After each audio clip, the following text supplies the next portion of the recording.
just talking about how easy these conversations are to have. That like you and I first became friends when I would call and get my availabilities. That's when we really got to know each other. It was over the phone.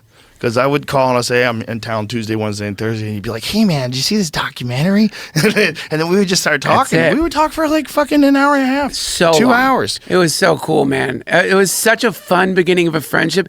You don't know the first time. You don't remember the first time I met you, though. I don't think. When? So I was with Corey Como. She was a talent coordinator at the time. And I'm sitting next to you. And this is when I think you just started smoking weed. Like it was a relatively new thing, and you were realizing how wonderful it was. And so you were talking about how much you love weed. And I started doing the thing that you now know I do as like trying to be funny or fun. And I was about to be like, it causes brain damage. Because and Corey is like, Corey's like shoving me, like going, no, don't do that. Because you didn't know me. You would have just thought I was a fucking asshole. Right. And so I stopped. But I was like, you did give me like a sharp look for a second. And I'm like, oh, fuck. But that's when we first, like, that's when I was like, we hung out for the very first time. And then we started talking. And dude, I'll never forget this car ride. Driving back from the Anaheim Improv with you, I think. Mm-hmm. Stoned as fuck. And you put on Terrence McKenna.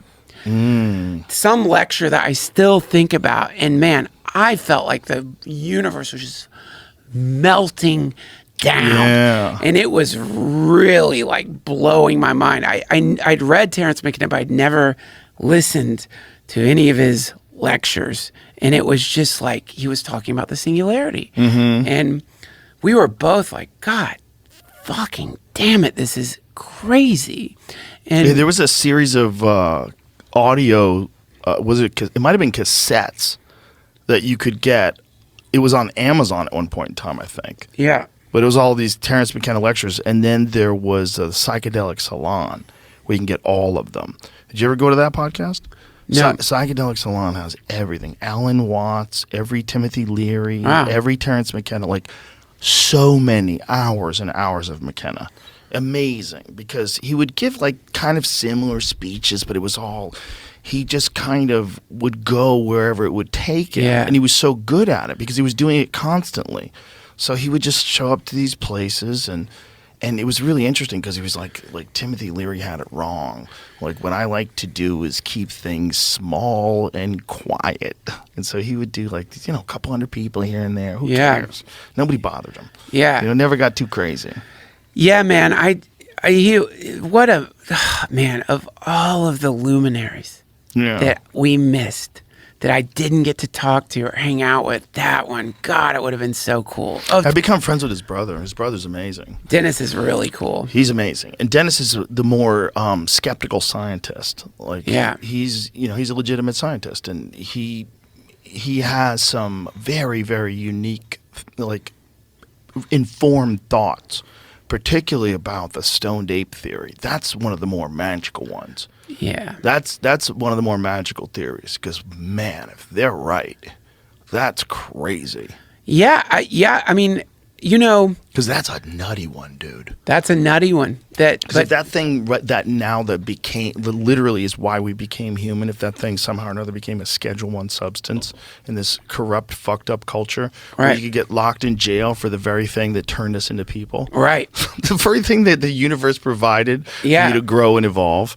And it's your right as an evolved creature to rebel against that to the point where you can overthrow that, because it's insane. You've let tyrants take over the ability that people have to evolve that came straight from God. Yes. If that's what's really going on, like, that's the thing. That's like the push. That's like the people in front of Congress saying that, calling for death to the Jews doesn't constitute harassment unless it's actionable. It's like, it's a thing that makes you go, what the fuck are you talking about? Right. Someone's got to say, no, we're going to, not only can you not take it, we're going to put you in a cage. We're going to make it the most illegal thing. Like, how are you making the thing that made people? Like, what data do you have that shows this is bad? Like, dude, you don't have any. How are you locking people up? That's crazy. This is why I don't think it's Project Bluebeam. Because you could just tell people, don't eat that thing that makes you remember your God, and that you should love everyone around you, and that you're part of a holy, mystical. instantiation of consciousness into time space because it's bad. And we're all like, okay, all right, if you say not to, I guess we can't. But don't you think they don't know, which is part of the problem? Because if you really did know, if you'd really taken it, you would never want to stop people from taking it. So I don't think any of them have done it, which should be a prerequisite.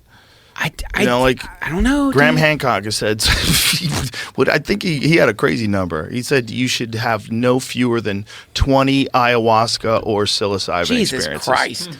If you want to be president. Now that I agree with. And you should have Could you imagine if that was the thing that you had to put them through? If that was the thing. Instead of these fucking goofy debates where they're all dunking on each other and, well, you got lifts in your shoes, son. Instead of that, if instead they all had to take psychedelics and we had to have access to their psychedelic ceremonies. So you could say, did he do his 5 sessions? Yeah. Yeah, let's see, is his 5 sessions documented? Let's make sure we can watch his 5 sessions. Let's say if he doesn't scream out wild shit, like while he's like, what is he, maybe his real intentions will be revealed. Dude, like maybe 100%. When he gets, maybe he can't, maybe he comes out of it a different person, he doesn't want to be president anymore. Really? Maybe he does the 5 sessions and be like, I'm changing the course of my life. Like, what am I doing? Yeah.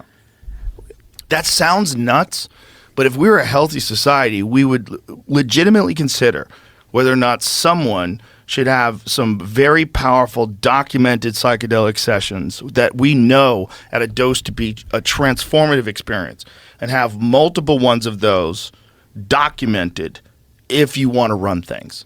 Dude, and you should